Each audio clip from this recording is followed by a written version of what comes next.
Every mystery leaves behind fragments, but in Emily Carter's case, the fragments that mattered most didn't just fade, they vanished. Evidence that could have pointed to answers slipped through the cracks, leaving the Carter family with more questions than ever. The first piece was the box. Weeks after Emily disappeared, a storage unit was flagged by its owner. Rent was overdue, and when opened, it revealed something unusual: a small cardboard box filled with random belongings. Among the clutter were receipts from the diner, a set of car keys not matching any known vehicle, and pages from a notebook covered in names and dates. Some of those names were familiar, people Emily worked with, neighbors she saw daily. Others were complete strangers. One name appeared again and again, underlined in heavy pen strokes. At the bottom of the box sat a cassette tape, cracked but intact. When played, it contained faint audio, the hiss of static, the sound of a door creaking, and, for a brief moment, a woman's voice, whispering something no one could quite make out. Experts believed it was Emily, recorded in fear. For the family, this was the break they had been waiting for. For investigators, it was a chance to finally pin down a lead. But just as quickly as the evidence surfaced, it disappeared. The box was logged into the evidence room. Days later, when the Carters pressed for updates, they were told the items were in review. Weeks later, the answer changed. The receipts couldn't be found. The notebook was missing, and the cassette? Gone. Officially, it was written off as misfiled.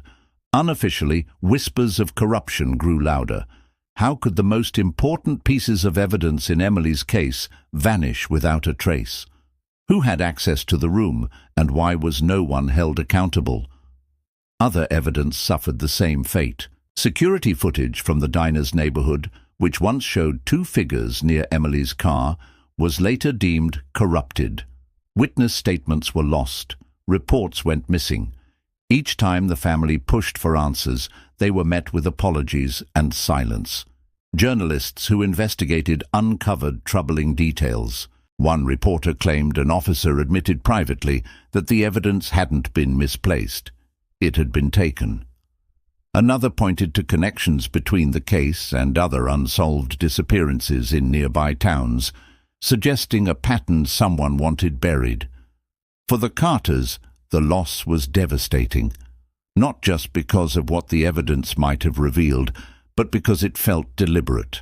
Someone wasn't just erasing Emily, they were erasing the truth. And then, months later, photos surfaced online. Blurry images of notebook pages with the same repeated name, posted anonymously. The account that shared them vanished within hours. Were they leaked by a whistleblower or fabricated to stir chaos? No one could prove either way. What's left is a haunting reality. The evidence that should have solved the case, that should have brought Emily home, no longer exists. Whether by incompetence or intention, it's gone. And with it, the trail grew cold. But one fact remains.